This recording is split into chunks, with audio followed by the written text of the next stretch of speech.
Assalamu aleykum. Allahın rəhməti, bərəkəti, məğfirəti, hidayəti, gözəlliyi, lütfu sizin üzərinizə olsun. Allahın hər zaman nəzərində olasınız. Evinizdən huzur, bərəkət, gözəlliyi əksik olmasın. Allah Teala sizi daim qorusun. Siz Allah'ı sevin, Allah sizi sevsin. Subhanallah. Deməli 25-ci söhbətimiz olacaq. Şəhidimiz deməli Süleyman Tamerlan. Allah rəhmət eləsin, Allah məkanını cənnət eləsin. Deməli şükür haqqında söhbətimiz olacaq. Şükür nədir?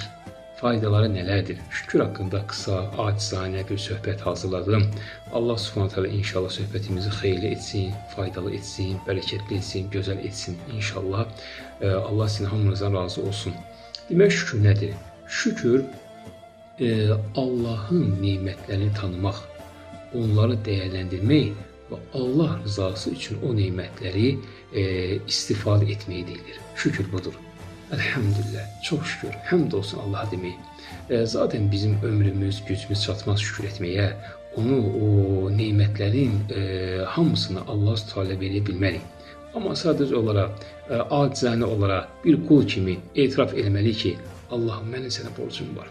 Mən borcu verə bilmərəm, ömrüm yenə də çatmaz, gücüm çatmaz. Amma Allah Teala zaten onu da demək istəyir ki, sən etiraf elə ki, sənin mənə borcun var. Allah özü də bilir ki, bizim onun gücümüz çatmaz. Sadəcə olaraq Allah deyir ki, sən etiraf elə ki, sənin mənə borcun var. Bu mənə bəsdir, o mənə kifayətdir. Subhanallah.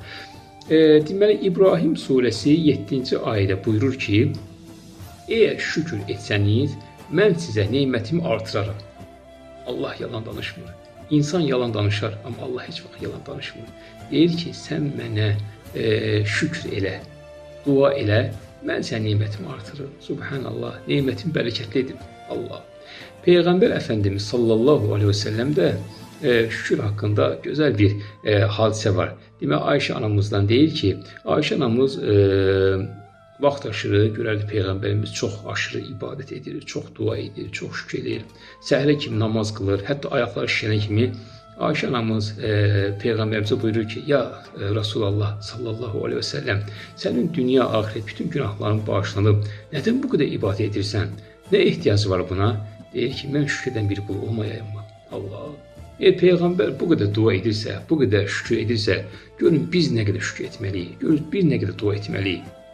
Deməli, şükrün də deməli, qolları üçdür. Yəni, üç yolları var.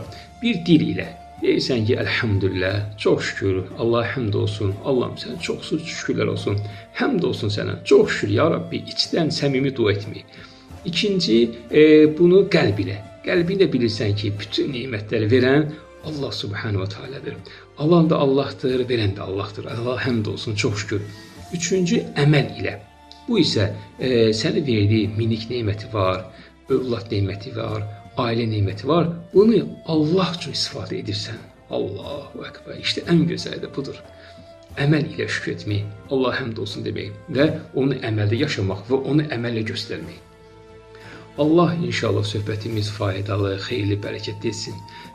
Dilimiz şükürlə islansın. Həqiqətən səmimi qəlbdən şükr edən qullarına olsun və şükrün mahiyyətini, o həqiqətini anlayanlara etsin. Allah söhbətimiz xeyirli, faydalı, bərəkətli etsin.